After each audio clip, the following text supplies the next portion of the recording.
And the threats to our nations, they don't sleep. They're watching our every move.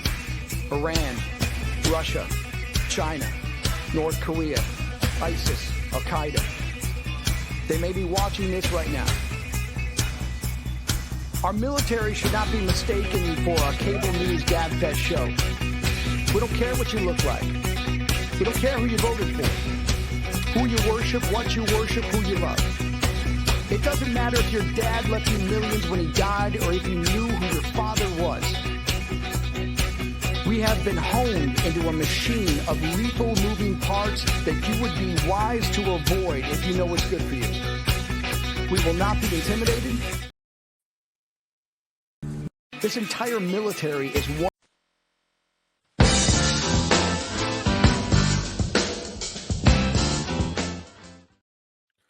Welcome back to the Battle Rhythm Podcast. My name is Caesar. We're on MBR Radio, brought to you by LT Defense. Here I'm joined by Eddie Terry, who is a candidate for the Junior Vice Commander for the Department of Texas. We had a little snafu right now with our sound guy. I think I'm gonna fire that guy because he didn't know what he was doing. I don't know. The peanut gallery's back there. I got Big Grizz and H. So for whatever reason, they just like my show. So I guess they're coming on all the time. So it is what it is. But Eddie, how are you, sir? How are you, sir? I'm doing great. Good to see you, Caesar. You too. I think the last time I saw you was last weekend when you, actually last Monday when you came to the VFW Post 2772. We had the Memorial Day service. I ended up reading your bio. I didn't realize there was a couple of things that I didn't know about you, and I was kind of hurt because you never told me. So, I cried myself to sleep that night, which is fine. But, I got to keep a couple of secrets from you. Just a couple. There are no pillow secrets here. There should not be any pillow secrets here. But anyway, I just wanted to really thank you because every time I talk to you, I just gain more knowledge, and just the stuff that we always talk about is the stories that you tell me. Man, it just gives us one of those things of where we talk about our battle scars, or the stuff that we pulled up when we were in the military. That's the biggest thing. One thing that really drew me to the VFW was the fact that we could just go in there and just talk about nonsense, and it'll be good. It'll be fun, So it'll be good. But anyway, I want to talk to you in regards to your campaign. You've been campaigning now for about a year for the junior vice. So how has the year been? I know you told me that you bought a car and you've put so many miles on this. So tell us a little bit about how that's going for you. So I announced that convention last year. So we're coming up right at a little over, I guess, right at 11 months. I've managed to hit all 23 districts. So that was the number one plan, was to make sure to go see everybody, spread my message, and how I feel about the VFW. It's pretty simple. I guess you can say I drink the Kool-Aid. So I eat, sleep, and drink VFW. My wife likes to tell me the first person I talk to in the morning is not her, and the last person I talk to at night is not her. So, but it's been great. Yes, I bought a vehicle. I was driving a 1-ton dually, and at 9 miles to the gallon, it's not exactly what you want to travel the state of Texas in when it's coming out of your own pocket kind of thing, Yeah.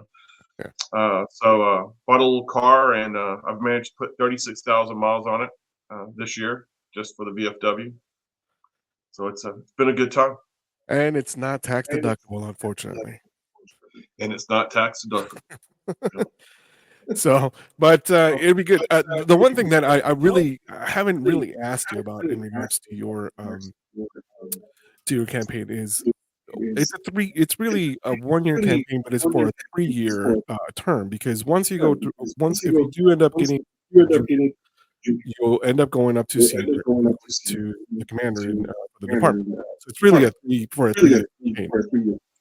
Actually, 5. Oh, 5 years. Okay. Yeah, because you have 2 more years that you're on the Budget and Finance Committee. So you're immediate past. You're the and kind of the mentor to the current commander, and fill in anything, that happened during your year that may affect them. And then you have one more year on the budget finance. So Okay, I got it. I didn't realize that it was after that. So that's cool. oh But yeah.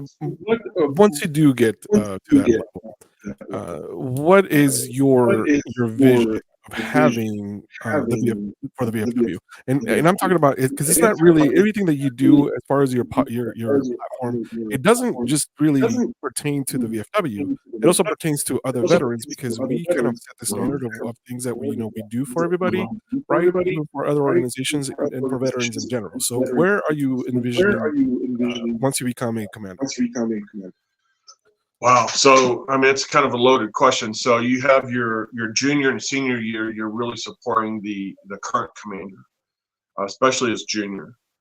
So you're working with a senior, you're working with your commander, and helping them with their agendas, but you're also talking to them about what you want to see and what you want to do, because you only have 1 year to make it happen.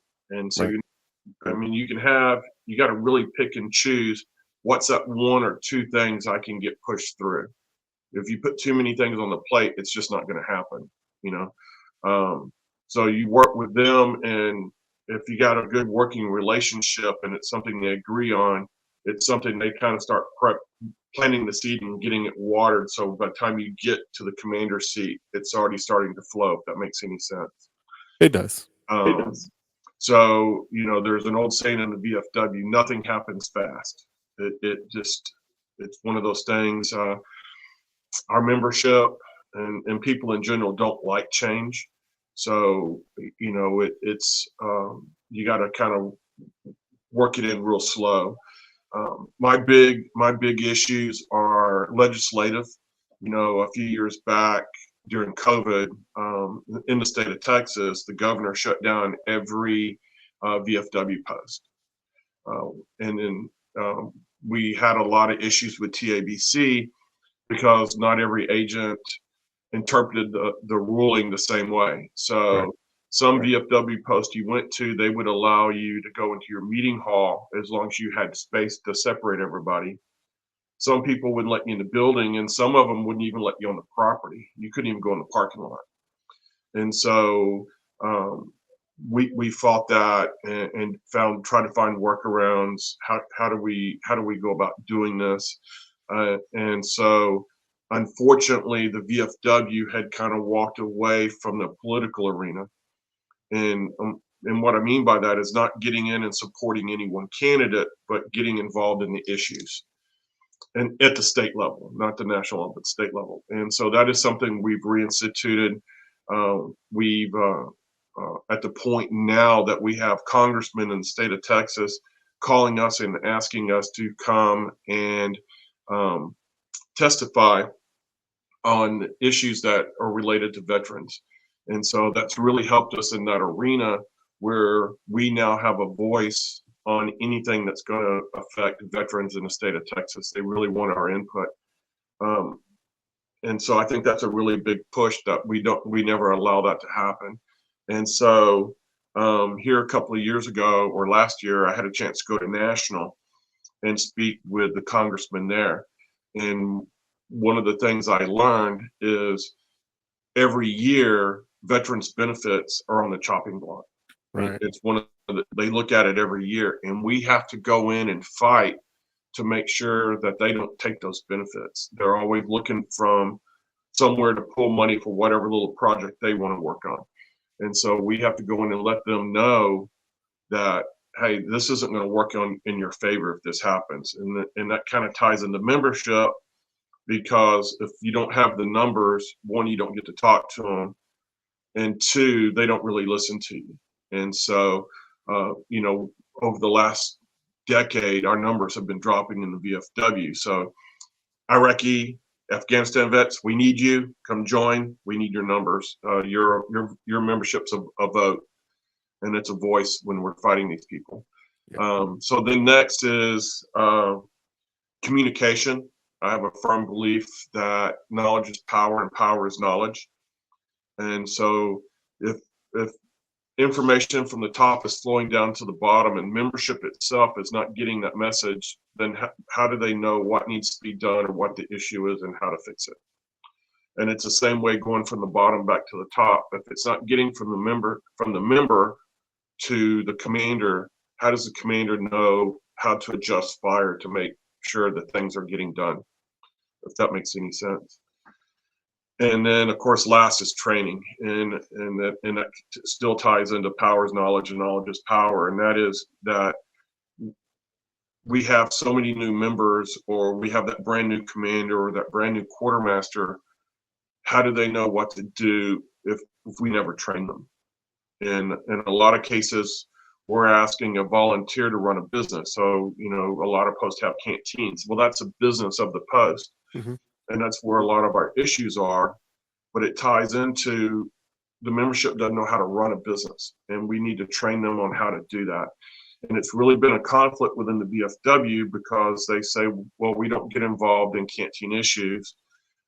In part, that's right, but in some part, we still have to set them up for success, and we're not doing them. We're doing them a dishonor by not doing that. And so I think we've found the right workaround and the way to word it, where we're not telling them how to run the business, is we're coming in, we're giving you ideas on how to run your business. Give you that tool in your toolbox so that you kind of know what you need to do and how you need to do it. We have so many people that are in trouble with comptrollers, with TABC, with the IRS, simply because they didn't know how to do it. If that makes any sense. No, it totally does. What we found also that when I've seen this, that we have definitely stepped up our game in the last couple of years. That you have had the training for a lot of different folks. In the midwinter and also in the summer, right after the convention, usually have those trainings for it. And a lot of people actually have responded and actually come. And it's important to have that knowledge base and that training because again, a lot of us don't know how to run a business, and then we get put into these volunteer positions that require us to have a little bit more business savvy, and we need to be well equipped with the information, especially when you deal with entities like TABC and and the states and different things that can get us shut down because if you commit some type of crime, sorry, a violation, not a crime, a violation of laws with TABC, the not only is a post in trouble, but then also the department can be in trouble because of the things that can happen. Absolutely. And another thing that is that, throughout the year, we have change in leadership, or we have change in position. I'm a prime example. When I became a quartermaster, I was the assistant quartermaster, and I was basically do this, do that kind of thing. And when the quartermaster resigned and I jumped in the hot seat, it was a big post, and it ran 7 days a week, had employees, and I was like, payroll tax, what's that? So, I got to carry unemployment insurance. What's that? What's a 990? So it was a lot of questions, and and so I'm bugging the department quartermaster, going, "Hey, I need help. I need help. I need help." And so that's one of the things that we've worked on in training, is having videos put together where the new person can come in and go to that video, click on it, watch that video. We have a training team put together where they can call that training team, I need help with this, and they'll send them the material or tell them where to go to get it. It's and so we want to have that ability to have a training team where we can send it to a district or do a Zoom training, or do so that it's interactive and they can ask the questions of it's more specific. You didn't cover this in the video. I have a question about this, or this is my situation, because every situation is a little different. Correct. So with that said, I know that the training is very, very important, and I'm a technical trainer for for my job in my real life. So I know exactly how it is, because you train, and it's always been taught to us in the military. You train as you fight, right? So if you're not well equipped, you're not going to know. So Eddie, we're going to take a quick break. We're going to come back and keep talking about training, and also we're going to keep talking with the rapid fire questions. So you got to be ready for those, because they're going to be you're not going to know how to answer some of these, and I'm going to put you in the spot there, buddy. So we'll be right back. You're listening to the Battle Rhythm Podcast at MBR Radio.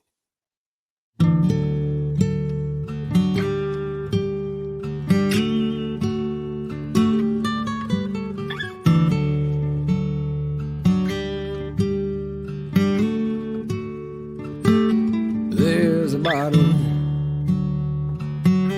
on the dresser by your ring. It's empty, so right now I don't feel a thing, and I'll be hurting when I wake up on the floor, but I'll be over it by noon. That's the difference between whiskey and you. Come tomorrow, I can walk in any store, it ain't no problem. They'll always sell me more for your forgiveness. Well, that's something I can't buy. Is there anything that I can do? That's the difference between whiskey and you. One's a devil, one keeps driving me insane. At times I wonder they ain't both the same, and one's a liar, helps to hide me from my pain. One's a long gone bit of truth. That's the difference between whiskey and you. I got a problem, but it ain't like what you think. I drink because I'm lonesome. I'm lonesome cause I drink. I don't break down, bring it on myself. You don't head out of the blue. That's the difference between whiskey and you. One's a devil, one keeps driving me insane. At times I wonder if they ain't both the same. One's a liar, helps to hide me from my pain. One's a long gone bit of truth. That's the difference between whiskey and you. Oh, that's the difference between whiskey and you.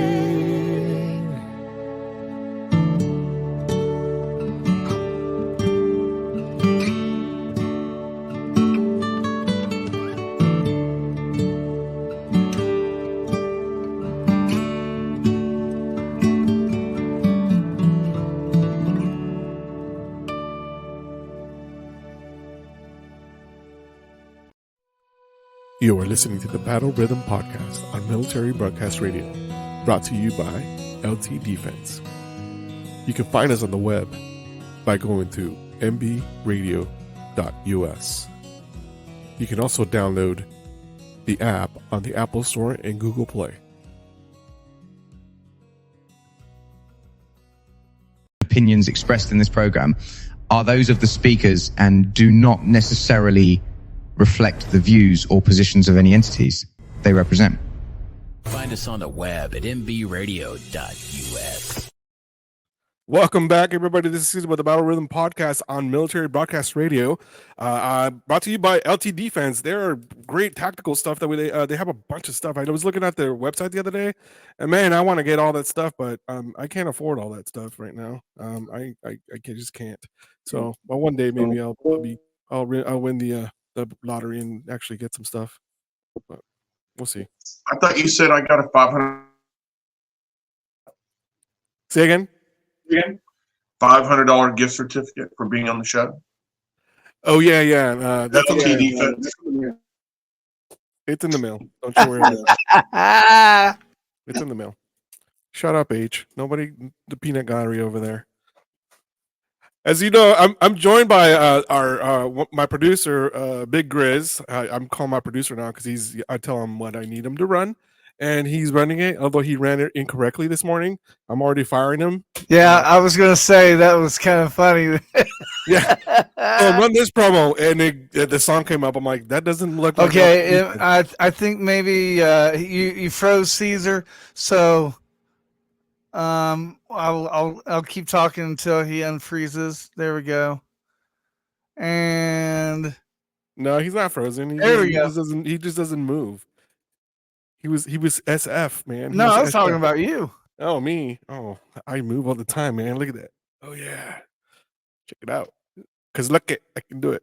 So anyway, let's get back to the show. We're going to do our rapid questions. So we're not going to ask Eddie what we were talking about off the air because I don't want to put him in that position. So we'll go there. But anyway, we were talking about training within the VFW, but not just anywhere. Training anywhere is essential, right? Because if you don't have the right tools for us to do our job and you don't train that person, what good is it going to do, right? So we were talking about the people that actually volunteer. A lot of these people that actually run for these offices and actually run for post, to run the post, American Legion post, DAV post, any type of post, and more in particular for us is the VFW because that's where we belong to. These people that actually run it, they sometimes don't have the business savvy idea. So the type of training that we provide or that the VFW provides, it's essential because it gives them a little bit more of a understanding as to how to run it and how to be in line and in order with not only the department but also with the state of Texas. Correct? Correct. Was off. Yeah, sorry, you're having issues with our mic. So, Eddie, so how does our training work? Or you were talking about someone will call and we'll say that, hey, we need training on this. So how does it work?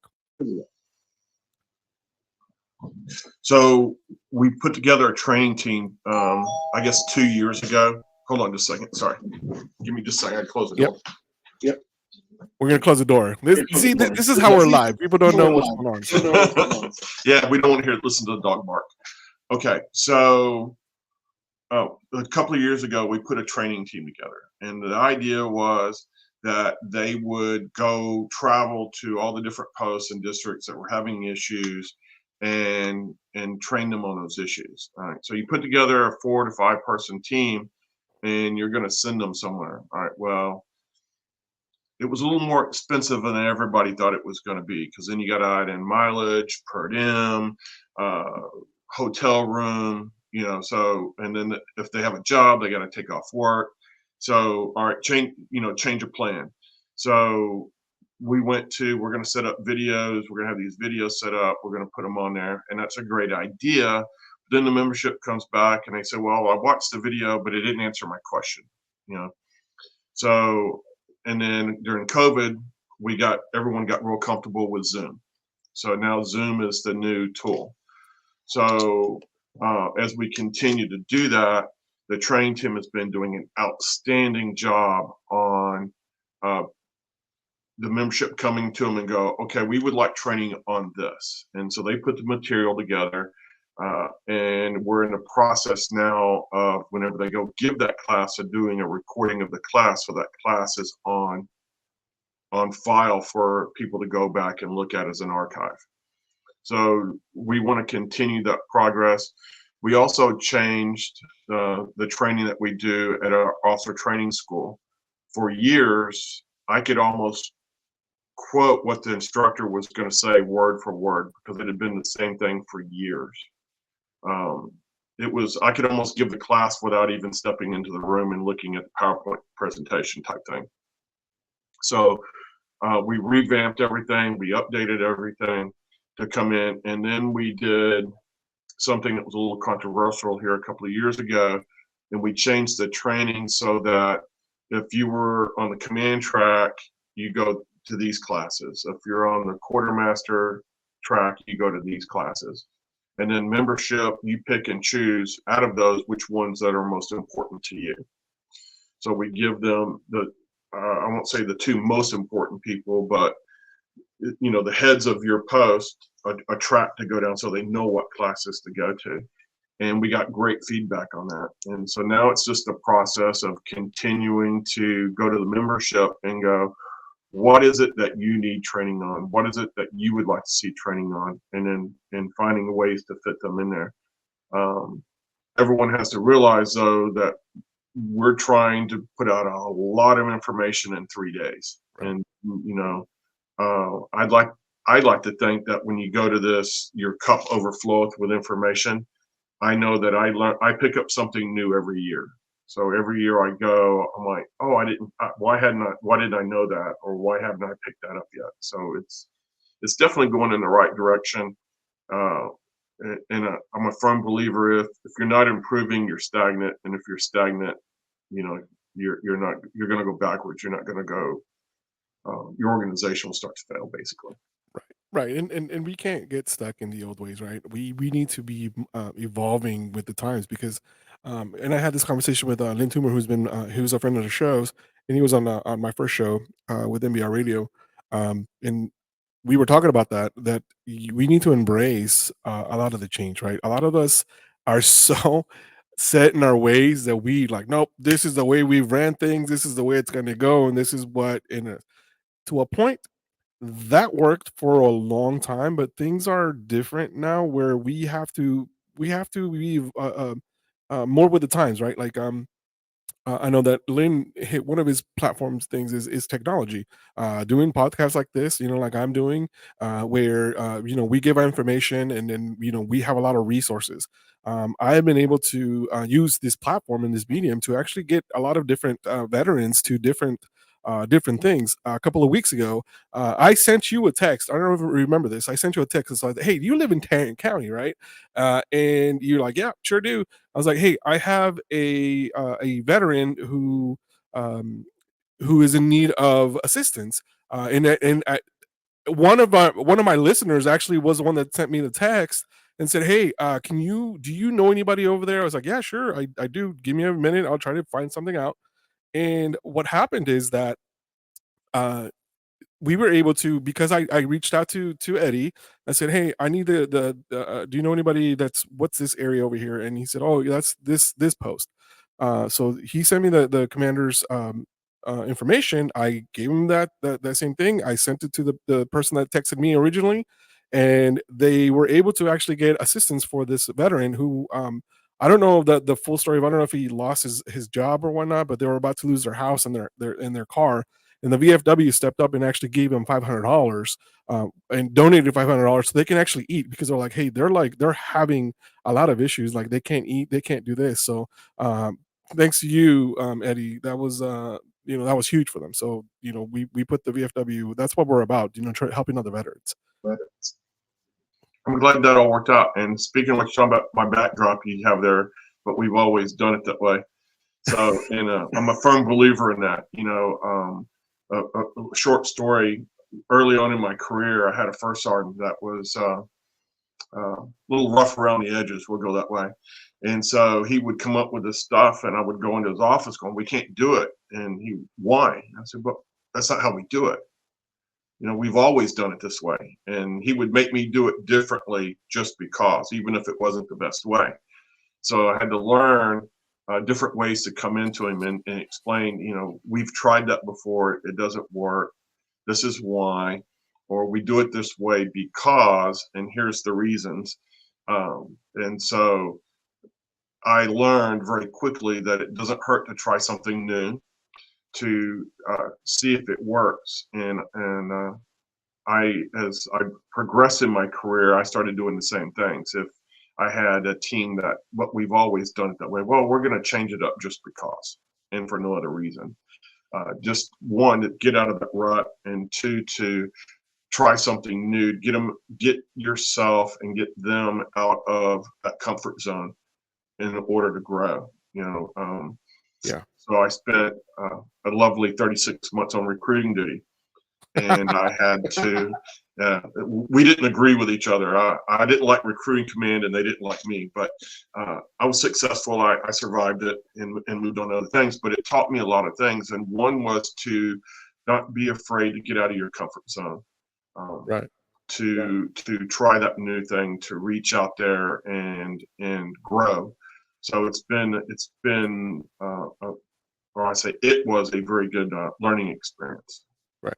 So I'm gonna ask you a question. You've been to our post 2772, and you've heard of Mr. Han, right? Actually, he wasn't there at the memorial service the other day, but you've heard me talk about Mr. Han all the time, right? I don't think so, but then I have short-term memory loss. So okay, well, let me refresh your memory. So Mr. Han is a 95-year-old veteran. He's a Marine. First of all, he's a Marine, so Semper Fi to him. He is a 3-war veteran. He is a World War II, Korea, and Vietnam. So 3 wars, 3 of the major wars. He was also part of the Frozen Chosen in Korea. Where they were under negative 90 degrees, where it was cold and everything, and they were using. So anyway, his name, we call him the Tootsie Roll Man. I'm going to play a bit, not a bit, but something that the local news actually did a story about him. And Mr. Han is probably one of the most lovable characters that we have here, and it's this guy, like, he brings a smile to my ear, to my face all the time, because he is so humble about it. He would never have known that this guy was actually under fire, did all this stuff in Korea, and it was 1950 when this happened, and he'll tell the story. So we're gonna go ahead and play this, and we're gonna go to a quick break. But I want you to listen to his story, because it's heartwarming, one, and this guy is 96 years old, a 95-year-old, 96-year-old. So the stories that he has, it's cool. So you're listening to the Battle Rhythm podcast on MBR Radio, and we'll be right back after this break. So watch this video. As he approaches his 96th birthday, Jim Han still remembers intimate details about his time serving as a Marine in World War II, the Korean War, and the Vietnam War, and he also remembers how it all started. Mother wasn't going to sign. I told her, I said, if you don't sign this, I'll lie about my age. And she signed. He was inspired to enlist when walking down the street at 16 years old. He tells K10 he saw some people messing with a Marine and his girlfriend. They was doing anything they could try to make him mad. He told his girlfriend there to go down and wait for him at the red light at the end of the street there. He turned around and whipped all 4 of those guys. A year later, he was off to San Diego for basic training. Han joined the occupation force in both China and Japan during World War II, which marks the only time in the history of Japan that it has been occupied by a foreign power. A bitter time these days, though. Gunnery Sergeant Han holds tight to the sweeter moments. It's going into Japan, into town. I seen all these little kids running around there, and they looked like they was hungry and everything else. So I started getting candy from our PX and taking it in there and giving it to the little kids. It got to where whenever I'd come inside the city limits, man, here come all these kids. What he didn't realize at the time, candy would one day become his lifeline. In November of 1950, just a few months after the Korean War began, 8,000 fighters, mostly Marines, were trapped in the Chonjin Reservoir, surrounded by 120,000 Chinese soldiers. And you guessed it, Sergeant Han was one of those Marines. If somebody told me this, I'd have thought of him as being a liar, because I did not think that it would get 90 degrees below zero. I seen guys just walking along, and all of a sudden I could stop walking. And then it's dead. They'd freeze to death while I was walking. Freezing, barely hanging on to life. The Marines called for ammunition using their code word, Tootsie Roll. I never will forget that. They got on the radio there and talking to them, said, send us some Tootsie Rolls. And they was talking about ammunition, a certain type of ammunition. Well, the soldier on the other end of that radio took the message literally, and they dropped into the reservoir Tootsie Rolls. Here's this 3 planes there coming out with these parachutes coming down there with Tootsie Rolls. It's supposed to be the ammunition, but it's Tootsie Rolls. But if it hadn't been for them, a lot of us, including me, would probably starve to death. Those little chocolate candies were the fuel that sustained the troops. All other provisions were frozen, so they survived on the chocolate. It seemed impossible that they was there for any other reason than to save my life. I thank God many times for the fact that I lived through all of it. Didn't lose any arms or legs or anything that way. I sat in this foxhole, and people all around me freezing. And some reason or other I didn't. He says all he thought about was his next breath and how he would use it. I don't know, I still think about it sometimes. I know that God saved me from it. Try to thank God 3 or 4 or 5 times a day about that. Decades later, Sergeant Hahn literally holds on to that memory with a bucket of Tootsie Rolls made specifically for him with American flags after the company heard his story. Those Marines that made it out are now revered as the heroes of the Frozen Chosen. But this one calls Texoma home, and he chooses to spend his time right here in the Sherman VFW. I feel like they're brothers. This, to me, is part of the military. As this veteran reflects on a life of service most would never know, Hahn would do every second of it again. The few, the proud, the Marines. It was such an honor to be able to sit down with Jim, and I just want to say right here on the record, thank you for your service. Not only a World War II veteran, a 3-war veteran. He decided to just keep going back. I know. And you know, I had heard that, I knew that there was something involving Tootsie Rolls, but that was the first time I actually heard that full story, and that is so incredible. And he's just walking around Texoma. Oh, how cool. Amazing. Opinions expressed in this program are those of the speakers and do not necessarily reflect the views or positions of any entities they represent. Find us on the web at mbradio.us. Welcome back to the Battle Rhythm Podcast. My name is Caesar. I am joined here by Eddie Terry, who is the junior vice candidate for the Department of Texas. And I have to say candidate because every time I introduce him to somebody else, it's always been like I've never get that whole candidate thing. He yells at me. He's like, "It's candidate." I was like, "I'm sorry." Yeah, I'm sure Dave Walden wouldn't want me taking his position from him. So, I reached out to him. I was like, "Hey, you want to be on the podcast?" No, I never heard back from him. I was like, "Okay, well, you don't want to be my friend anymore." I cried. Well, he's a little busy. Yeah, I'm assuming, especially because we're conventions next week, so it'll be good. But what did you think of the story? That's an outstanding story. That goes back to part of the greatest generation. It was, just unbelievable. So kind of a unique situation. My father should have been drafted for World War II, but worked on a farm. And so they told him, "No, you stay home and work the farm. We need food." And so at 26, he was drafted to go to the Korean War. And my grandfather was in World War I. My great grandfather was in the Civil War. So oh wow, it's we kind of jump some generations there, and that's kind of what happens when you're the youngest of the group. So my grandfather was the youngest of his father's children. Then I'm the youngest of my father's, and so you have those age groups in there, and it's so. But running around with uncles that were in World War II, Korea.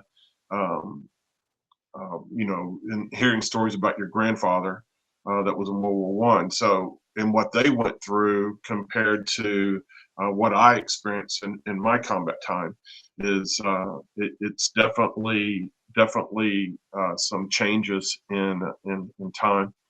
It almost kind of ties in with training and moving forward. A lot of people always talk about, well, why are we going to do that? And this works just fine. And I'm going to quote Dan West, our adjutant general. He goes, well, in the Civil War, we fired muskets. So are we still going to go fight wars with muskets? They work just fine. So it's as we move forward and technology changes, we have to continue to train with technology. And it's an ever growing an experience. 10 years ago, had you told me I'm going to be on a podcast and we're going to be having meetings on a computer, I would have shook my head at you and go, this thing doesn't even operate. There's no way. It takes 30 minutes to log onto the internet. So Yeah, exactly. We don't, as though we don't hear that ring. Now you've got mail. You don't hear that anymore. But it's crazy. The one thing that really I have to point out about that story is that she was right when she said that we don't even know what people are. You just see people. You don't know what they've done. You don't know what they have lived through. You don't know what they've seen. It's unbelievable that he had to endure all that stuff, and it's remarkable the fact that he's still alive and kicking. And the funny thing about it is that a little backstory, because I was there when they were doing the interview. I was the one that actually set all that stuff up, and Bailey Vaughn was like, "Oh my God," she was like, "Oh, Jim," and then Mr. Hahn, he's clever. He goes around, gives her a hug, and he's like, "Oh my gosh, Jim, you're gonna have to hang out." He's like, "Okay, well, just, why don't you just give me a kiss?" He turned around and basically almost kissed her in the lips, and it was the funniest thing. She didn't catch on to what he was doing. I was like, "Man, I want to get to 96 and be like that." Nobody's gonna say anything at all. It's you meet some characters. I had an opportunity. Backstory: a lot of people probably don't know. So the first helicopter that was flown for the President of the United States was not the United States Marine Corps; it was the United States Army. And I had a chance to sit and visit with the co-pilot of that helicopter. He was actually picked it out, and in his 90s, World War II veteran. And he was a mess. Now, it was definitely age definitely comes with its benefits. We'll go that way. Yeah, that's it sure does. But it's one of the things. So what's up next for you? You have we have the state convention next week. So how are you feeling right now? Whew. So there's two ways to run a campaign: run unopposed or run scared. Mhm. So the other two candidates are they're good people. Membership will speak. We'll see what membership has to say. Of course, I feel that I'm the best qualified, and I'm sure the other two feel that they're the best qualified. But it's been fun. I got to visit with a lot of people, made some new friends. Actually, I'm born, raised, and bred Texan, but got to see parts of Texas I hadn't seen, which is kind of hard to believe. But it's been a wild trip. It really has. If I could do it all over again, I would. Hopefully, I don't. It was, like I said, it was a lot of fun. If this is something you want to do in your future, I would say start saving pennies now, because it's not cheap. But it was, like I said, had a blast. I want to thank all the districts for their hospitality. It was, and all the posts. It was a learning experience. I'll go that way. Yeah. So, but let's point something out. You have some raffles and giveaways that you still have available, correct? I do. I was going to pull it up. So, off the top of my head, so we're selling raffle tickets. They're $20 a piece. The first place is a 4-person 2-day duck hunt in Louisiana, and room and board is covered. Have a 4-person Gulf fishing trip out of Rockport, a 2-person bay fishing trip a barrel smoker that's white and black. I wish I had a picture of it for you, but it's white and black, and it has Texas on it, and with the cannon and come and take it. I'll see if I can find a picture real quick. And then we have a 12 gauge Benelli shotgun and a crossbow. I think that's everything. And all for $20. But it's a progressive lottery, right? It is progressive. So if you win, your ticket will go back in to be drawn again. There you go. So you can potentially win everything. Potentially. The odds of that, I would actually do a side bet on the odds of actually somebody winning all of it. Well, Caesar, I was told you were going to buy 100 tickets. So. Well, my wife lied because I said nothing. I said no such thing. I bought her, I think already $100 worth of tickets, which is 5 tickets. And she's like, well, I have my own money. I was like, well, you spend your own money. Oh, so she needs to come buy 5 tickets. That's okay, right. I'll make sure I hit her up at convention. Well, yeah, you better, especially because actually she will be at your hospitality room because we're going to be setting it up that Friday. So we're going to be doing that this week. So it reminds me, I got to go Hobby Lobby and actually get a bar for your logo. Yes. So on that, I will be there Tuesday to set up. So we'll do a soft open Tuesday night. We'll have food for lunch and dinner. It's there until it's gone. Had some great people volunteer. So what the food's going to be is a surprise to us all. We will see what it is. So swing by, come see us from some comradeship and visit. Ask me questions. Come see me. Come talk to me. Get to know me. If you don't, you got a concern, got a question, have a problem, whatever it is, come talk to me. See if I can help you out. Get you pointed in the right direction. If we had talk about the good old days, whatever. And then Saturday is elections. That's the big day. Friday is when we're going to do all of our drawings. So all the drawings will be Friday. I learned that midwinter everybody leaves on Saturday. So when you do a drawing Saturday night, nobody's there. Yep. So, yeah, we're going to have a good time. It's good setup. Got some good.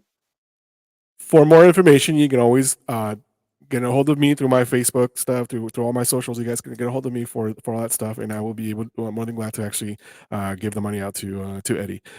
This year, the convention for the VFW for the Department of Texas is going to be held at Anatoly Hotel down in down by, I think it's Love Field. Dallas. I said Dallas. Dallas Anatoly, so I'll be there. Eddie, we're gonna take a quick break, and we're gonna come back and we're gonna talk the rapid fire questions that we never got to because I always forget to do the rapid fire questions. This is the third show I've done, and I always forget them. So we'll be back. You're listening to the Battle Rhythm Podcast on NBR Radio. Giving veterans a voice. Introducing LT Defense Tactical Gear, your ultimate solution for top-notch protection and performance in the field. Our armor bundles provide unmatched safety and comfort, while our battle belts and holsters ensure quick and easy access to your gear. Stay prepared for any situation with our high-quality medical supplies, designed to keep you ready for action at all times. Looking to enhance your skills? Our firearms training programs will take your proficiency to the next level. Trust LT Defense for all your tactical gear needs and gear up for success on the battlefield. This entire military is one cohesive, dedicated force. And the threats to our nations, they don't sleep. They're watching our every move. Iran, Russia, China, North Korea, ISIS, Al-Qaeda. They may be watching this right now. Our military should not be mistaken for a cable news gabfest show. We don't care what you look like. We don't care who you voted for, who you worship, what you worship, who you love. It doesn't matter if your dad left you millions when he died or if you knew who your father was. We have been honed into a machine of lethal moving parts that you would be wise.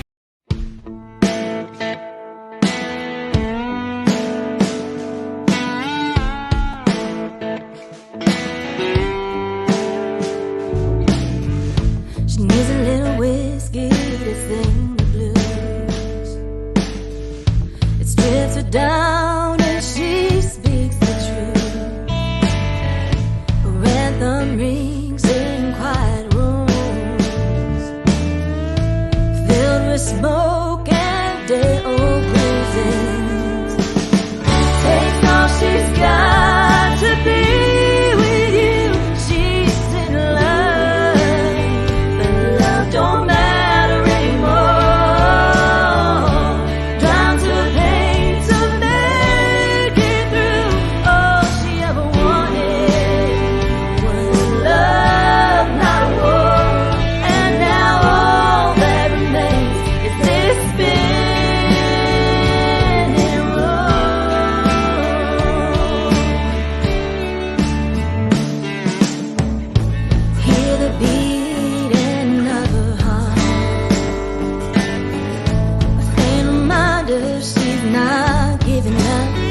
watching drum for hope and skies. The meek and mild turn to stone. Protection from unending storms. And when the moment comes to call, so strike up a road ahead it all. Took all she had to be with you. She loved you, but love don't matter anymore. Drowned her pain to make it through. All she ever wanted was your love, not a war. And now all that remains is getting over you. Took all she had to be with you. She loved you, but love don't matter anymore. Drowned her pain to make it through. All she ever wanted was your love, not a war. And now all that remains is getting over you. All that remains is getting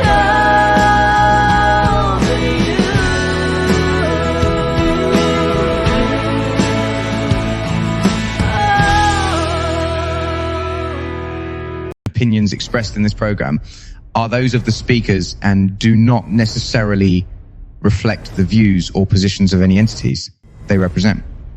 Find us on the web at mbradio.us. Welcome back to the Battle Rhythm Podcast on Military Broadcast Radio, brought to you by LT Defense. So thank you much, LT Defense, for the great work that you do. Hopefully, you guys will check out their website, ltdefense.com. It's a pretty loaded website. It's pretty cool. They got a lot of different training. Speaking of training, they actually do training for a lot of different schools and things like that. So check out their website. It's good to go. Anyways, but hey. Let's do the rapid fire questions with Eddie, because I have a ton of questions that I've never gotten answers. So finally, I'm going to put him on the spot, and he is going to answer these questions. So, are you ready, sir? Ready, sir. I am ready. All right, let's do this. No. Oh. All right. First question. First question. Favorite movie? Smokey and the Bandit. Favorite military movie? Heartbreak Ridge. I'm going to tell him to that. Hey, that was actually an Army unit. That wasn't a Marine unit. Just saying. Oh, controversy? Oh, okay. All right. Favorite drink? Can't say that on radio. My show. All right, we'll go with Jameson. It's safe. All right. What are you looking forward to the most after the race is over? Sleep. I doubt you're gonna get it, dude. I'm not. This dude runs on rippets. Oh man. All right. Best district. Best district? 21, of course. Of course, you have to say that. Best post. I have to. It's my district. Best post in District 1. Best post in District 1. I'm gonna keep that to myself. That's a secret. Yeah. You can private chat me and be like,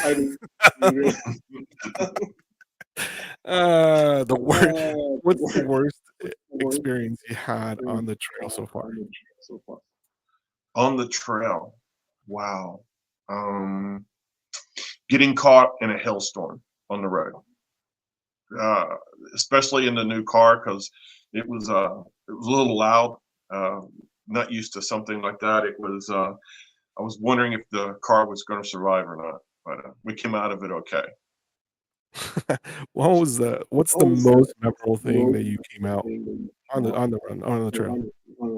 The most memorable. Wow. So many things. Just one. I just need one.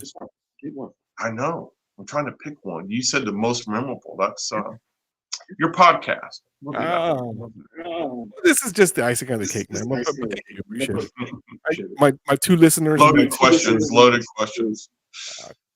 Well, I'm trying to put you on the spot. I mean, I can do much loaded questions, but we know we don't want to get canceled, and the FCC can be like, no. Exactly. I'm trying to get to the national VFW post or podcast and see what happens with that. So I got to keep it PG here. Yeah, we'll work for you. Exactly. We got connections. Well, exactly. That's really how it works. It's the networking. So, all right. I want to do a shameless plug. We went to your fish fry last weekend, which was a fundraiser for your campaign and also for Lynn Toomer's campaign for the National Commander in Chief. And there was a new bottle that I had never heard of, and I had never tasted it. It's actually by Big Rich, John and Rich, or Big and Rich, which is John Rich. Big and Rich, yeah, John Rich, yeah. It's called Redneck Riviera. Redneck Riviera, yes. And if I'm not mistaken, they're actually a sponsor of the VFW. Or sponsor of an event of the VFW. Yeah, they are a VFW sponsor, and they actually put a plug out for our post. So he came on and did a little plug for our post. It was outstanding. Yeah, I hate you. I do. I really do. Didn't even call me to tell me. I don't know. This pillow talk is not working anymore. I want a divorce. One more week. Yeah, right. Exactly. All right. Well, that reminds me. So you're doing podcasts from my campaign table at convention, I believe. I will be. I will be on my YouTube channel. I will be on Friday. I will be doing the MBR thing from noon to 2. That's my regular time. That's when I'll be doing that. Hopefully, I'm going to try to get all the national candidates there to come and meet me for like maybe 5 minutes, 5-10 minutes, and just ask them some, quick questions. Get to know them real quick. But I will be doing podcasts live on my YouTube channel on Thursday and Friday. So that's the only 2 days that I'm able to. We're looking forward to having you set up at the table. Yeah, I'll have my trusted camera, and I'll bring Boba Fett too. I'll put him on the table. So we'll see how that goes, and then I'll have my funny hat on, and we'll make it official. That way, it'll be an official thing for the state. But Eddie, I want to thank you so much for taking the time. I know you got a lot of cooking to do today, like you always do every week. Down at your post. So thank you so much for taking the time and actually coming under these rapid fire questions that I finally was able to do on somebody, because I always forget to do them. And I thank you because you've shown me a lot of different things. I text you about how to approach things in regards to the VFW and how I should do it, and you've always been a great mentor to me. So thank you so much for taking the time to coming on, first of all, and on last minute, because I literally asked him last night, and then today. So thank you. Caesar, thanks for having me. I'm honored to be your mentor. It does mean a lot. It really does. I can't thank you enough for everything you're doing for the VFW. Keep it up, brother. We're all learning. We'll go that way. So it's okay to make a misstep here and there. Just, keep moving forward. It's all good. Lord knows I made my share of mistakes. Some people got some stories on me out there. So, but it's all good. It's all good. We learn from our mistakes. We move forward. It's all about the brotherhood. We'll call it that: brotherhood, sisterhood, comradeship. Picking each other up, moving forward. Being around like-minded people. We're called veterans for a reason, because we will never be civilians. just based off of what we've been through in life. But it's this is a great organization. We're doing great things. I'm proud to be a part of it. I'm proud that you're a part of it with me. And let's go forth and do great things for our veterans, family members, service members, widows, and orphans. Yep. Fired up, man. Fired up. Fired up. Together we can do more, brother. Together we can do more. Right. That's right. All right. I'll see you in a couple of days. I will see you on. We'll see you on Thursday. I'm gonna try to come on Wednesday, but I doubt it. I wasn't able to get it off all day, so Thursday. Thursday it is. I'll be there. Eddie, thanks so much, man. I will see you. And Rippets are your best friend. They're at the 99-cent store. They're $1.25. So, love you, brother. You have a good one. Thanks for having me. Thanks for coming on. So, yes, sir. All right. Well, that was Eddie Terry. He was with the VFW. He is a candidate for the Department of Texas. He's a junior vice candidate for the Department of Texas. So, thank you so much for joining me. It was an honor, and I will do that. So, what we're going to do now is we're going to take a quick little break. You are listening to the Battle Rhythm podcast on Military Broadcast Radio.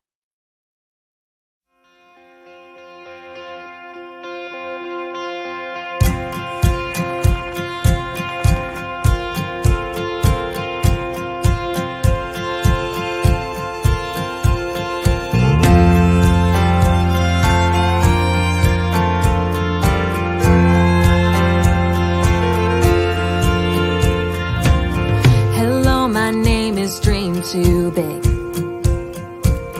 wanting to grow up way too quick, searching for spotlights since I was 6.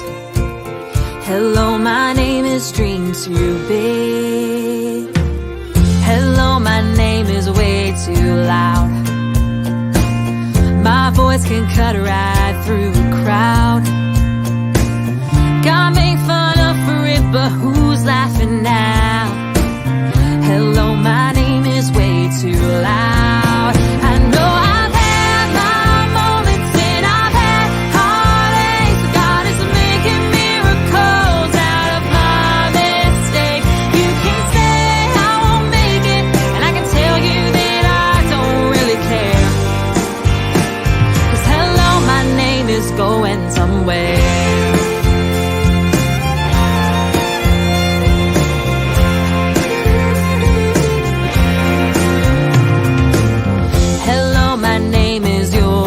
Far. Lost all my words in a mason jar. Locked eyes with a stranger at the end of the bar. Hello, my name is You'll Go Far. Well, hello, my name is One More Try. I put too much stock in bad advice, 'cause anything worth leaving is worth loving twice.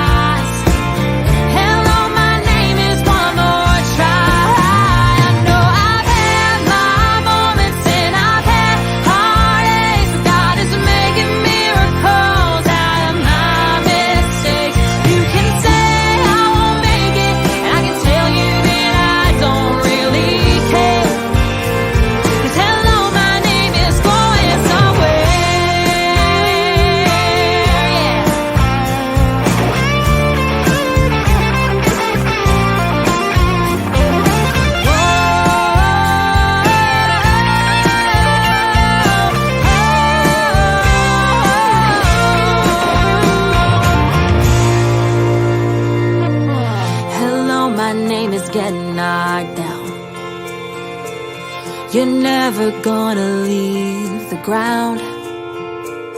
You can tell us all about it when you come back around. Hello, my name is Get Knocked Down. Hello, my name is Stand Back Up. Keep moving even when it gets rough.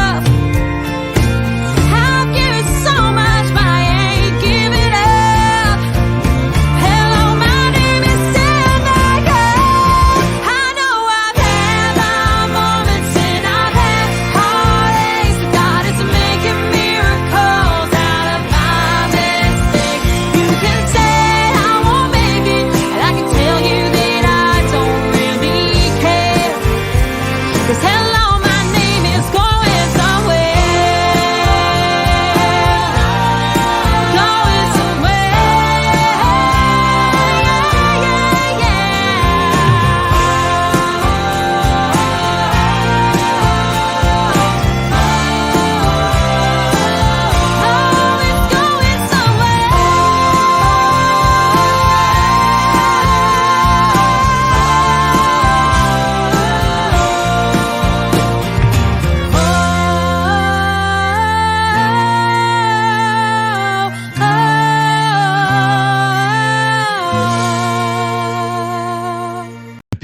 expressed in this program are those of the speakers and do not necessarily reflect the views or positions of any entities they represent. Find us on the web at mbradio.us.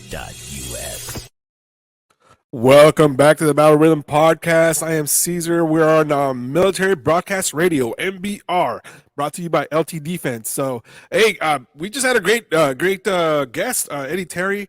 This dude, I'm telling you, I spent some time with him last week when on Monday when it was Memorial Day. He came out, did a speech for us for the Memorial Day, and I spent some time with him. I actually did I don't think my liver actually remembers what it was, but man, it was cool. He has got some great stories. He has done some amazing things in the military and then outside of the military. So this dude is very, very involved. And when I tell you that he is for the veteran, this dude has nothing to hide when it comes to taking care of the veterans, because that's one of the reasons why he's involved, and that's one of the reasons why I gravitate toward being around him, because he's just all about the people. He's all about the veterans and actually helping all that stuff. So he really he's super fair. So which is cool. But yeah. So he is. But where's Grizz? Are you over there, dude? Like, what? I see you, but I don't see you. I see you, I'm but right I here, don't bud. see you. All right, man. You're right. You're over there. It seems like you were crying with the last song. Oh no, I'm excited for my show. I mean, that's who's gonna be on my show. I'm super stoked to get her on there and hopefully explode her platform out through us. You just use some very, very big words. Explode. He didn't say exploit. Explode. It'll be a fun one. It's an up and coming country singer, I believe. It definitely sounds like a country singer. And what gave that away? I don't know. Might have been the boots, the guitar, the Bronco.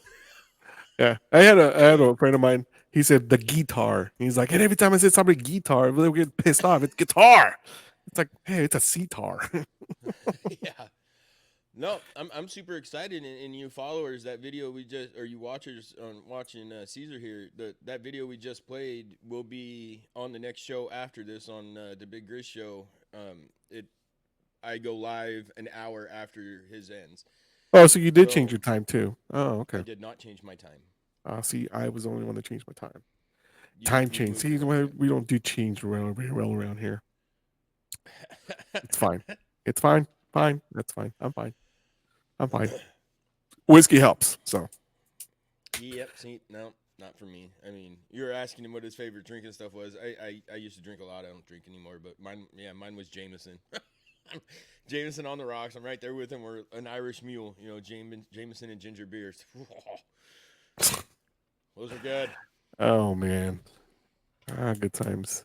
My liver quivers every time somebody says like super, a lot of stuff. Like, yeah, I've had some, but to this day, my wife still doesn't drink. She will never drink Fireball or anything that has to do with cinnamon anymore. She doesn't do cinnamon rolls because of Fireball.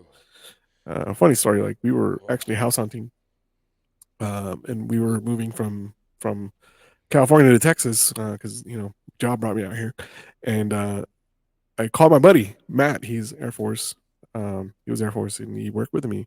And he's like, "Hey, meet me at this place over here." I was like, "All right, we'll meet you over there."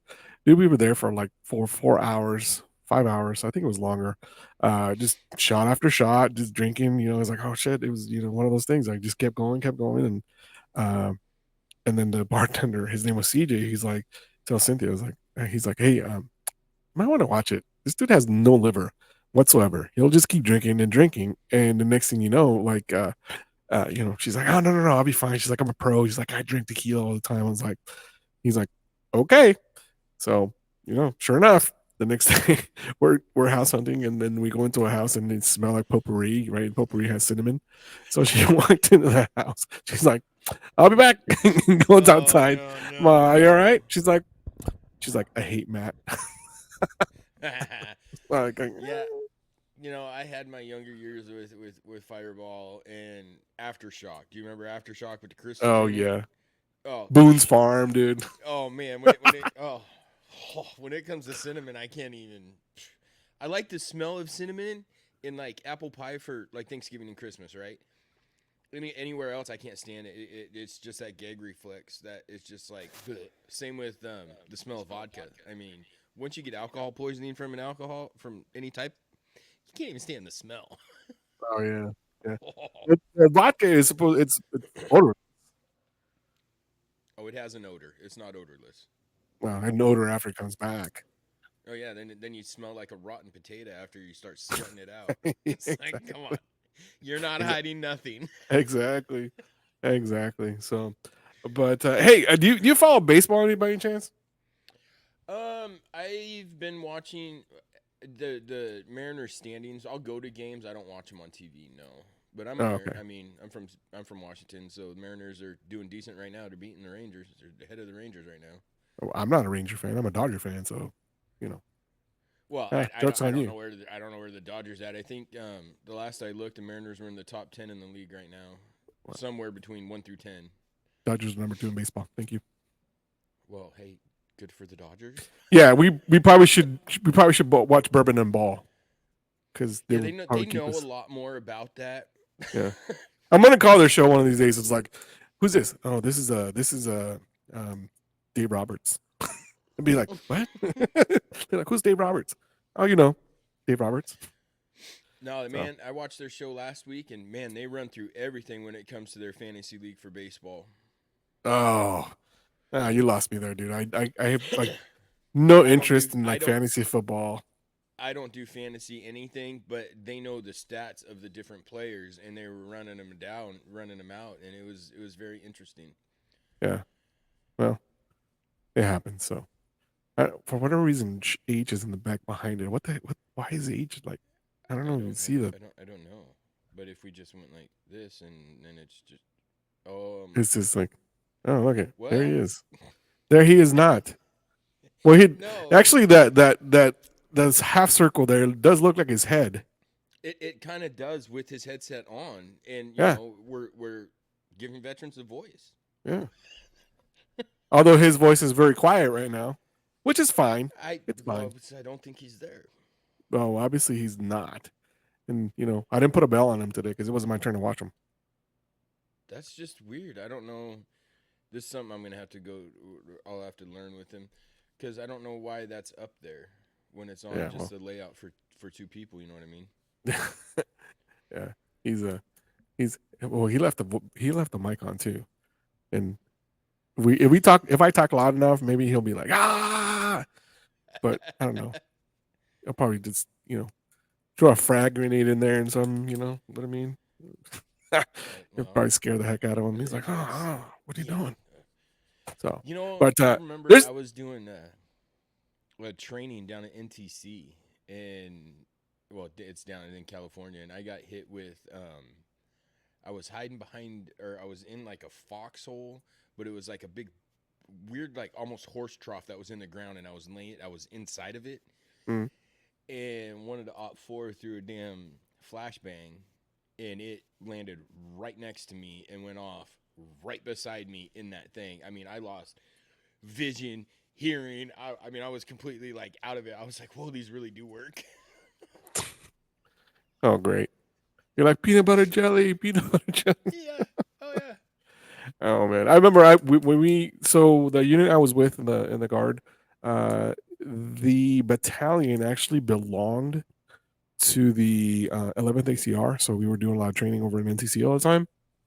And for whatever reason, my unit, we were a radar unit, right? So I was a artillery radar. We were somehow like the redheaded stepchildren of the battalion because we were a AA entity, meaning that we were like our own battalion, but we were under their battalion. Weird like dynamic how it was, right? But they would make us go into actually play the Op 4 characters all the time. So we'd have the man dresses on and everything. And I was like, oh my God, dude, this is the worst. I'm like, yeah, but I never die, which is fine. Cause I just play. Cause there was only like 26 of us. Like, yeah, we're always going to be alive. We're not ever going to die like everybody else. We got lucky. We got to play Op 4 a couple of times, and that's just fun. I mean, because the Op 4 you're going after, or if you're Op 4 and you're going after the units are training. You're just out there to have fun. Yeah, because it really broke down like the monotony of actually just training. Because sometimes training, like, especially if I don't know, like sometimes I felt like the leadership was like always like, oh my god, we got to train, blah, blah, blah, blah. And then like a lot of the soldiers were like, this is crap. Like we don't really want to be out here. It's freaking hot as hell, because NTC gets hot. I mean, hot. It's only like 150, 100, like 200 miles from Vegas, so it's in that desert where it's hot as hell. And 29 Palms is like right up the road from or down the road from there as well. So a bunch of Marines know exactly what we're talking about. But NTC is uh, it's a crap hole. Sorry to say, like it's the armpit. It's the armpit of the world, dude. Oh, it was terrible. It was not fun, and we were there. I think 3 months. We ended up being there because it was right before our first deployment. So we knew we were the invasion, and they stuck us at NTC to get caught up on everything. And it's like, oh man. I mean, we knew we were going some months before, and we started training. Yeah. And oh man, that ain't fun. That definitely was not fun. So NTC is the armpit of the world. JRTC is a swamp ass of the world. Isn't that in Louisiana? Yeah, it's a swamp ass, dude. Like you go walk on there, it's just swamp ass. I'm like, oh my god. Luckily, I never ended up going to JRTC, so thank goodness for that. Then you got YTC up here, Yakima. As Yakistan. Yeah, I've been there. Just as bad as NTC, just not as hot.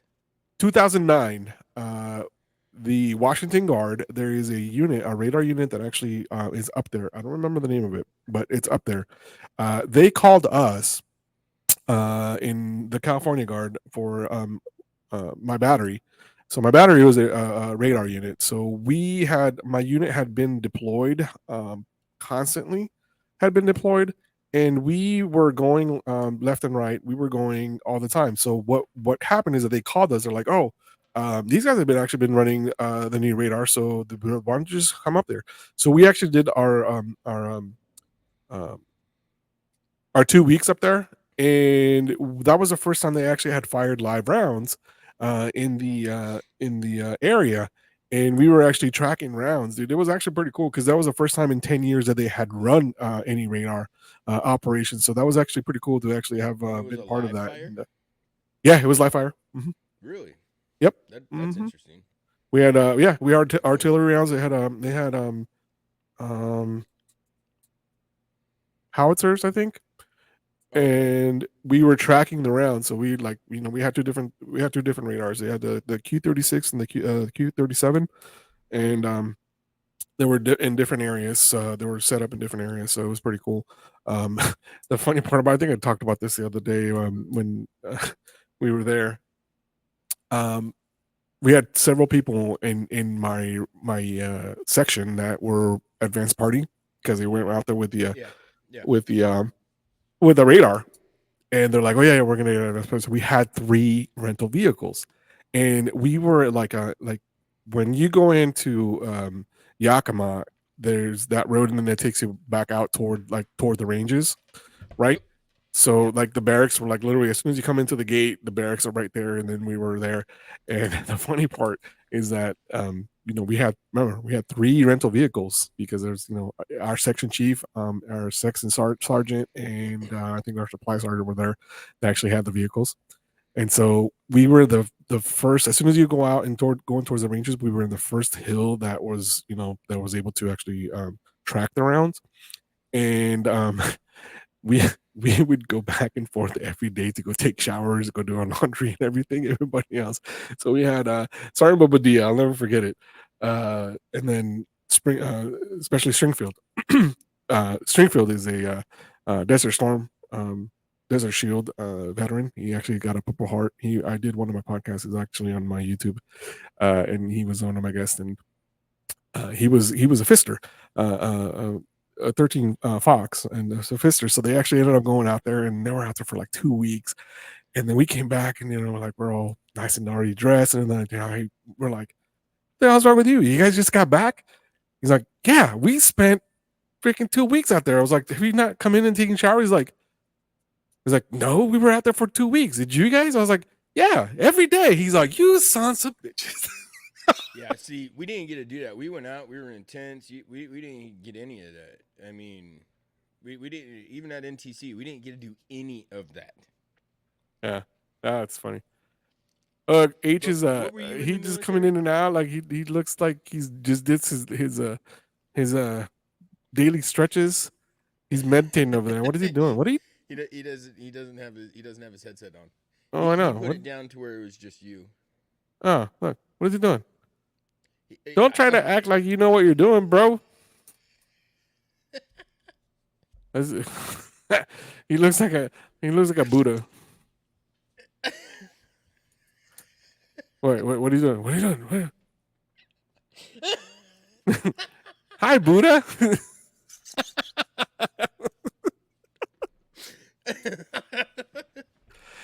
Yeah, this is one sure way of getting fired from MBR Radio. But start talking crap to your manager.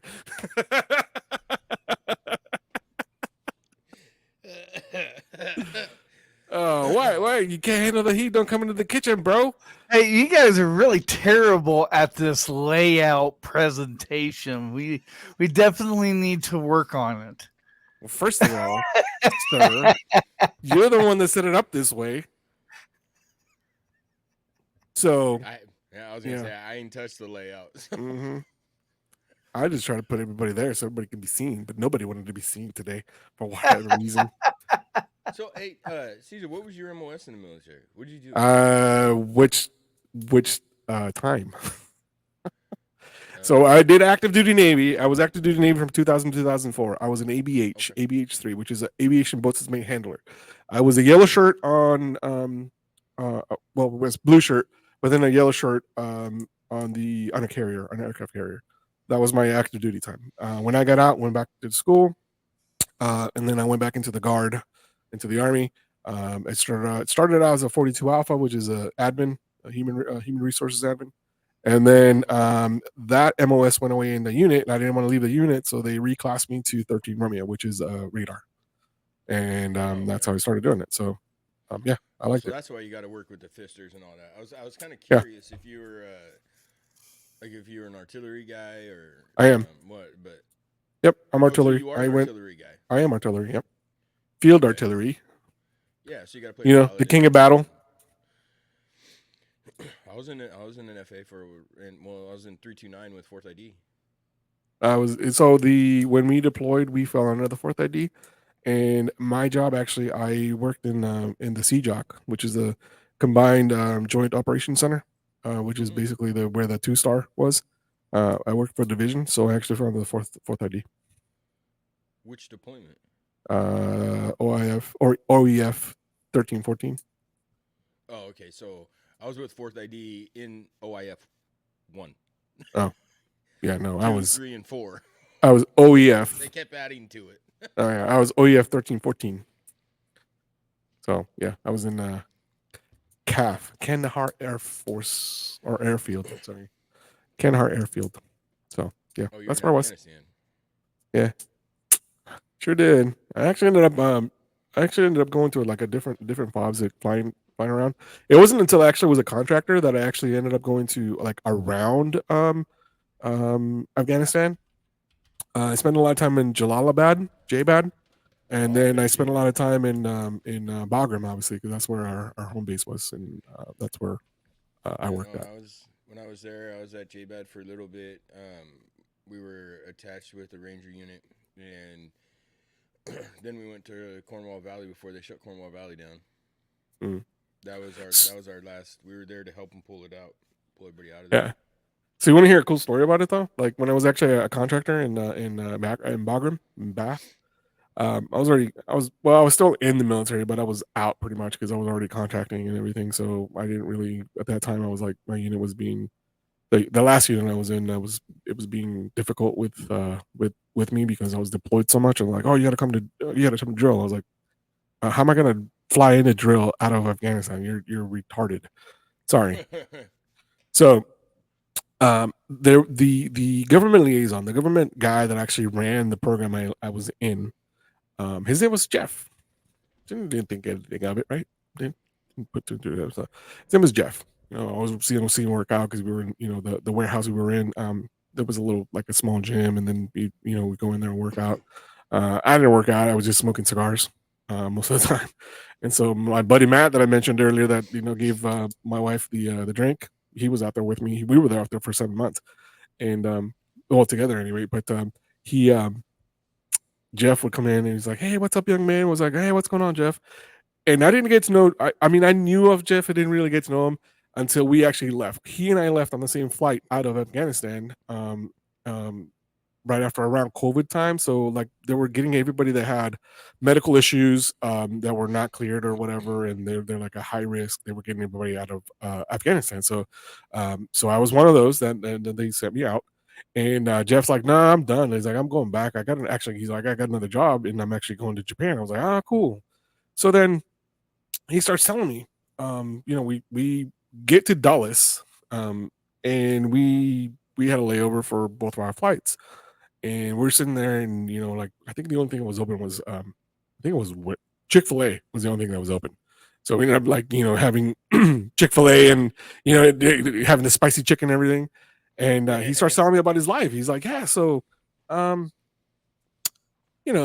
as American as they come." I was like, "Say again? Like what does that even mean?" He's like, "I'm as American as they come." I'm like, "Okay. What about it?" He's like, "Well, you know my last name, right?" But like, York. Yeah. I mean, common, York. You're a white guy. Last name is York. I get it. He's like, "No, think about it." I was like, "Sergeant York?" He's like, "Yeah, he was my great uncle." Really, you met your great uncle? Not my great uncle. Oh, Sergeant Alvin York. Yeah. Medal of Honor winner from World War One. Yes. Was Jeff York's great uncle. Okay. So this is the man that I met that I was in Afghanistan. Didn't really think of, two things of it. I was like, "Oh, okay, Jeff, Jeff York. Yeah, cool." And he's like, "Yeah, he was my great uncle." I was like, "What?" He's like, yeah, he's my great uncle. He's from Tennessee. I'm from Tennessee. I was like, "Oh yeah. You're from Tennessee." And he's like, "Yeah, I'm somehow also related to Betsy Ross." Like, Betsy Ross, like the flag maker? He's like, "Yeah, it runs in the family." And then he goes on to tell me, he's like, "Yeah, but on the other side of the family," he's like, "we don't really talk about that." He's like, and I don't remember the name of it, but he's like, "I'm related to one of the most famous bank robbers, not bank robbers, but train robbers, a train gang that were, ran rampant, that were actually, they didn't know, but we don't really talk about that." So he's related to that. So he's like American as they come. And then on top of that, like, this is the icing on the cake. I'm like, "So why did you work so much? Do you like work out so much?" He's a young man. He's like, "I have to keep in shape." I was like, "Why is that?" And I'm like, "Do you have like medical issues?" He's like, "No." He's like, "I'm like 17th in line for the English throne." Yeah. I'm like, "What, Jeff? What?" He's like, "Yeah." I'll go further. Let me tell you a story. He's like, "I was in boot camp." And this guy, he was Air Force. He's an Air Force veteran too. He's like, "Yeah, let me tell you a story." He's like, "I'm in boot camp, Air Force." And I was, he's like E2, E3, I don't remember. He's like, "So they pull me, like somebody pulls me out of what I was doing that day for training, and they say, 'Hey, we need you at the range.'" He's like, "The range?" I was like, "I already went to the range." He's like, "No, we need you at the range." So they get him in the car, they get him over to the range, and he walks in, he's like, "There's a rifle on one of the lanes, and all he's told is like, go shoot. Get in the prone, go shoot." He's like, "Okay, weird." So he goes in there, grabs, sets up and everything, goes down in the prone, and he's right before he gets to shoot, he gets a tap on his foot, on his shoe, and he's like, "Aren't you forgetting something?" He's like, "What?" He's like, "I didn't." At first, I didn't know who it was because kind of the sun was kind of glaring on him like this, and like he was kind of just out of the sun, so he didn't know who it was. He's like, Oh yeah, hold on. Goes there, does that to the end of the barrel, right? Because of the sight. He does that. He shoots. He's like, yeah, it was perfect. He's like right down the middle, on the thing. He's on. Then he's like, he stands up. He's like, and who was it? It was a congressman or senator from New York, and also Tennessee. They were both there, like some big to do or whatever, and they pulled him out of that just to he can show off and be like, oh yeah, this is the great grandson or the great nephew of Sir. Yeah, it was like, oh, the Air Force actually got him, and not the Army. And I was like, man, he's all, I'm as American as they come, young man. I was like, geez, like Jeff, like I want to be your friend. And I texted him. I actually texted him and emailed him not so long ago because I wanted him to tell that story on the show. And man, I was like, tell me, Grandpa, tell me about the story about you being related to Alvin York, Medal of Honor winner from World War I. So yeah, that's pretty cool.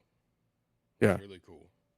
Yeah, come to think of it, if you don't like, that we ran that story earlier about Mr. Hahn, you don't know who you are walking, to, or who walks among you. Exactly. So, here's what it is. But hey, let's take a break. You're listening to the Battle Rhythm podcast on Military Broadcast Radio, brought to you by LT Defense. Big Riz, take it away. We're going to be right back.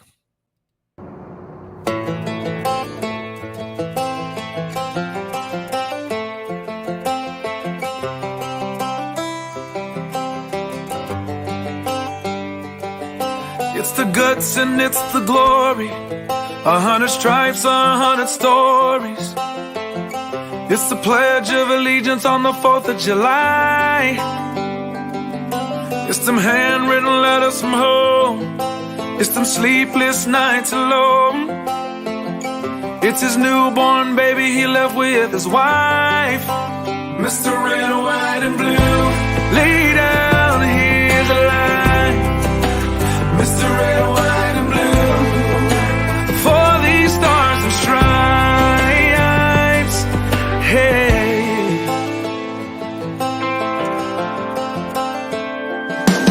from the fields of Indiana to the swamps of Louisiana to the golden coast of California, Uncle Sam's the only family he's got. His purple heartbeat won't stop. And his 18th birthday was the day he was born. Mr. Red, White, and Blue, lay down, here's the light. Mr. Red, White, and Blue, for these stars and stripes. Mr. Red, White, and Blue, stand on the front line. Mr. Red, White, and Blue, pay the ultimate price. Oh.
opinions expressed in this program are those of the speakers and do not necessarily reflect the views or positions of any entities they represent. Find us on the web at mbradio.us. Welcome back to the Battle Rhythm Podcast on Military Broadcast Radio. Man, I love that song. That's one of my favorite songs that I'd never heard before. You've never heard Coffee Anderson's song? Yeah, I've heard Never it. heard that song? I've heard it. I've just. Oh, I was gonna say, whoa, come on. I remember. Well, the first time I heard it was through all these damn TikToks that were around. Everybody's like, "Oh, Mr. Red, White, and Blue," like, and then it was the 15-minute soundbite that was there. That's what I was listening to, and I was like, "Actually, that's a pretty cool song." And the fact that that it was, I don't know, just it seems like he's just so genuine about it. He's just super proud of the whole thing. So, dude, I would love to have him on that show, man. This guy's good. Maybe my manager over there that's kind of in the wings listening to what we're saying because we're talking crap about him. Maybe he'll get it on my show one of these days. But no. Nah, Keep eating, big guy. You're good. Killer. Yep. Killer. You're fine. To get him or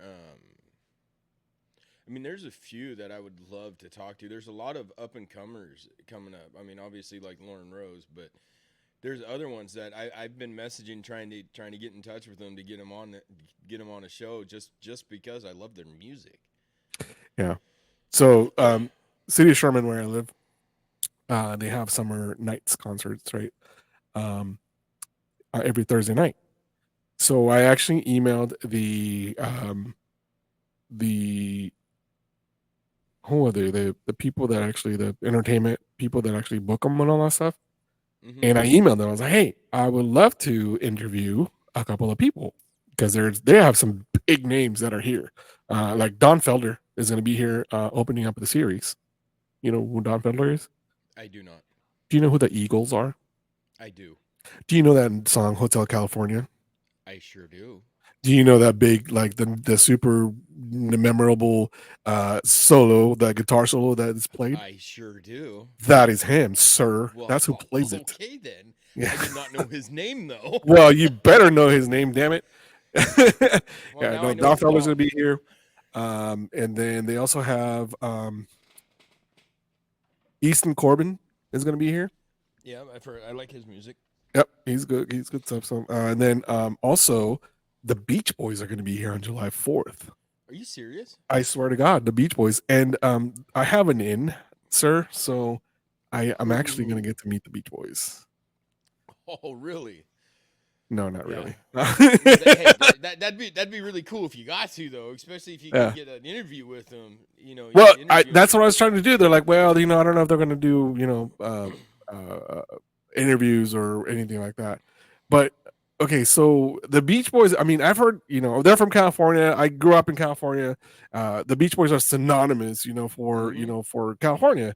But let's be honest, dude, like really, I think all the Beach Boys, really the only original Beach Boy that's there is Mike Love, and he's in his 80s. Oh, wow. So everybody else is all new Beach Boys. So I don't know. It wouldn't be the same, you know what I mean? Not without the original. The music probably won't even sound the same. Their voices probably won't even sound the same. No, it doesn't. Really, the only band that I know that actually sounds like that, like themselves or like they did before, it's Journey.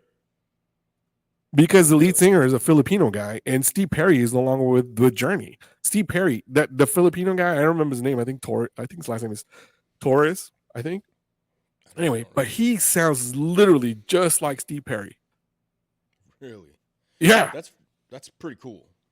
Yeah. But then what's also cool about him is little unknown fact, he didn't speak any English until he got here to the States, and he still doesn't speak very good English at all. Yeah. The crazy thing is that they're huge, and I mean huge.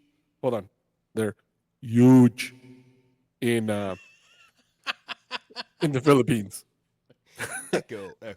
Yeah. Hear my voice. Yeah. They're huge in the Philippines. And I mean, I wonder why. right? I mean, they haven't come out with any new music. They're literally just playing all their old stuff. So Yeah, but you know, I mean, you look at music now coming out. I mean, the oh, it's 80s, crap. really the 50s to the early 90s, the music was good. Yeah. So it was Because of- music. Who? Oh, dude, who was it? You know, like how Queen Bebe or whatever they call her, whatever. Beyonce came out with this new country.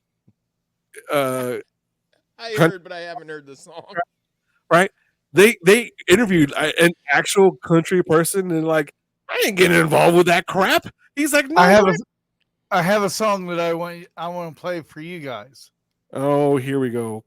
Ready? Yeah. Done. Back at it again.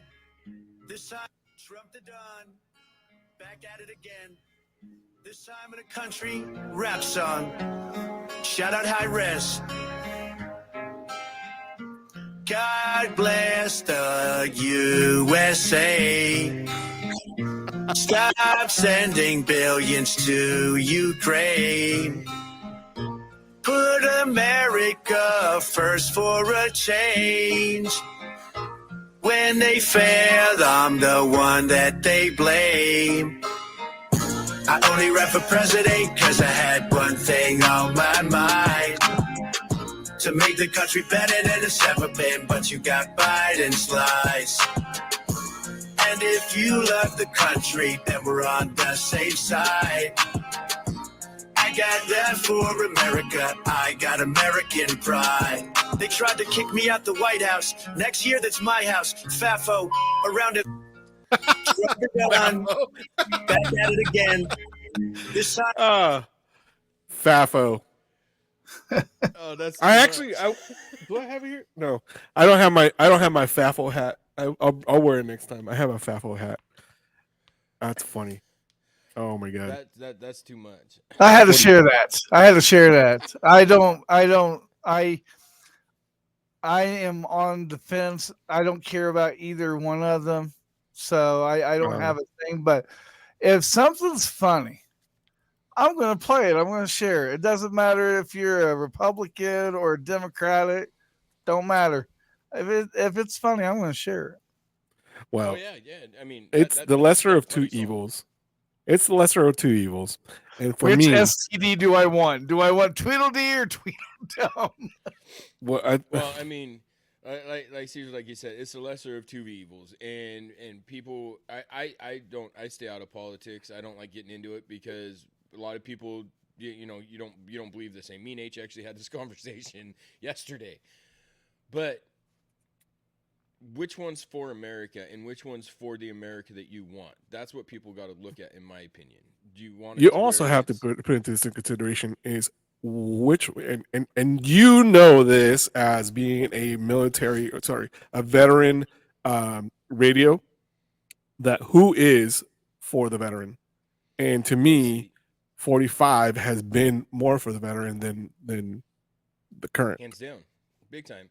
And I've always looked at it, and nobody will ever change my mind. I don't think you should have a seat in Senate or you should have a seat in the Congress if you haven't served your country. Well, I don't agree with it. I don't think they should be allowed in there. Should do the minimum 3 years and be able to say, I fought for this country. I supported this country to be. Well, we can get into the technicalities of it because I believe in term limits, and I don't think it should be a career politician, right? It shouldn't be where, and then after a 2 year term, they get lifetime benefits.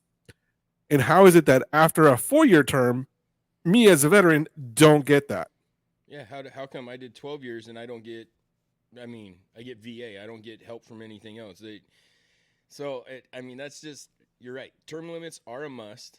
And in my opinion, and to me, you should have served in the military to hold any seat in our government. Yeah. That's just me. Or a first responder, police officer, firefighter, EMT, something where you have that background as serving your country, not just growing up because your parents are rich, you're going to be into politics. I don't agree with that. Yeah, and right now, I don't know who's is sitting in there that's actually been in the military. There are several. I'm sitting here thinking, And Did it hurt? I'm telling you. No, I was just thinking, wouldn't it be funny if so one thing that we've learned out of this whole verdict thing is that to be president, you can have a felony. But to vote, you can't vote if you have a felony, correct? Or you just don't have to have ID in Right. from another country and still vote. Wouldn't that be crazy if Trump can't vote because he has a felony, but he gets he's running for president? Wouldn't that be crazy, like a swing vote thing? He needed 21, like it was his vote that would have put him over, but since he can't vote, it doesn't count. Ooh. That wouldn't be funny. Man. Well, it would be funny, but I mean, on that flip side, if you're gonna push, if you have a felony, you can't vote. Okay, same reasons. If you're not a legal American citizen, you should not be able to vote. Huh. What's the difference? Let me just go back to being deported and jump the wall that was never built, and I can get better benefits than I'm getting as a veteran, and I'll be getting a stipend and money. Exactly. So, and I mean, hotels. I don't know if you guys have seen this. There's hotels all over this country now that have locked their doors, and they're putting illegal immigrants in these hotels to more or less to hide them or to get them where they're at. There's an actual company that's out there that I'm not going to bring it up yet.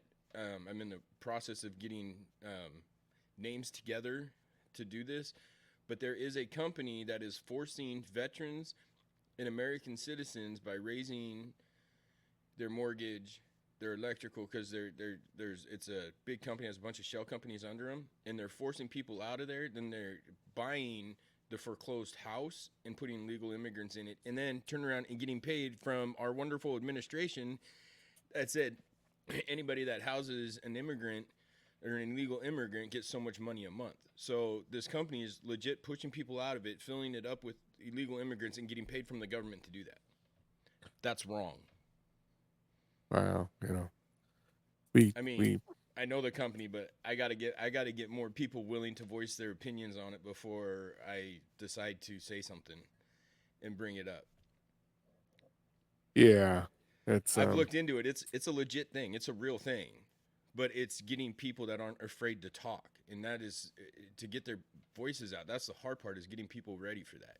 Yeah, it's a touchy subject, and one of these days I'll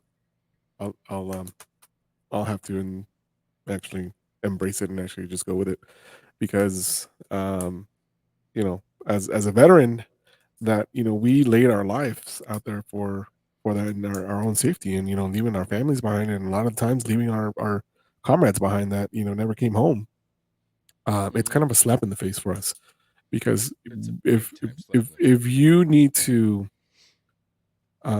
look at anything and actually give benefits or give stipends or give anything, is to the American people, right? America first. And I wholeheartedly agree with "Make America Great Again." I think that's a great slogan, to be honest with you, because we are losing that. We were great at one point in time. I'm sorry, like right now we are the laughingstock of the world. Oh, big time. And I think our downfall started when people started saying they were offended with everything that somebody said just because they didn't like what they're saying. That was the downfall of this country. And then it went to a whole nother level, and then groups started standing up saying that everything offends them and this and that. Well, now look at our military. Our military, in my opinion, just my opinion, because I've been in there, is extremely weak. And I really think the rest of the world knows that we're weak. We don't our military is weak. Yep. Come at us, our veterans aren't weak. Well, I mean, you ain't getting too far with vets, but military, we just have to get up on wheelchairs and be like, "Oh, my back. Hold on, let me take some ibuprofen 800s, pop those some bitches in there, and then we'll be good to go. Hold on a minute." But I mean, let's be honest, it's true. Half of us are really broke ass. We're broke ass veterans.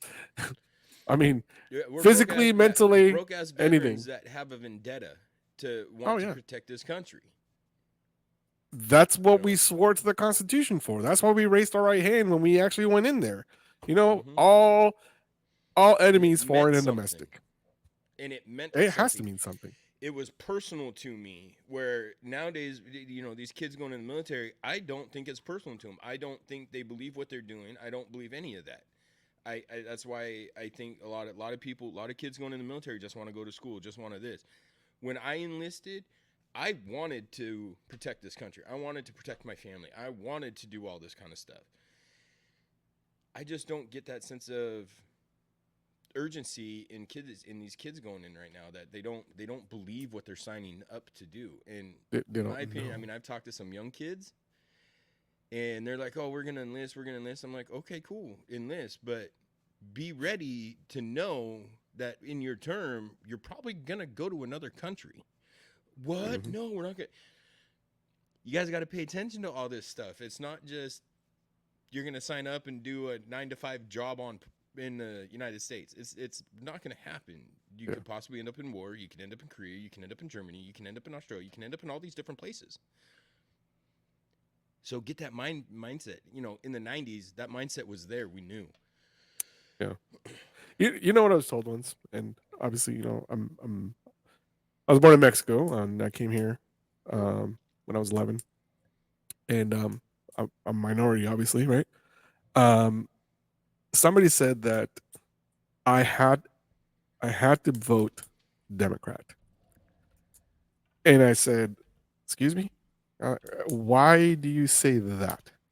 They're like, "Well, you're a minority. You're supposed to do that." I was like, "I don't think you realize what free will is.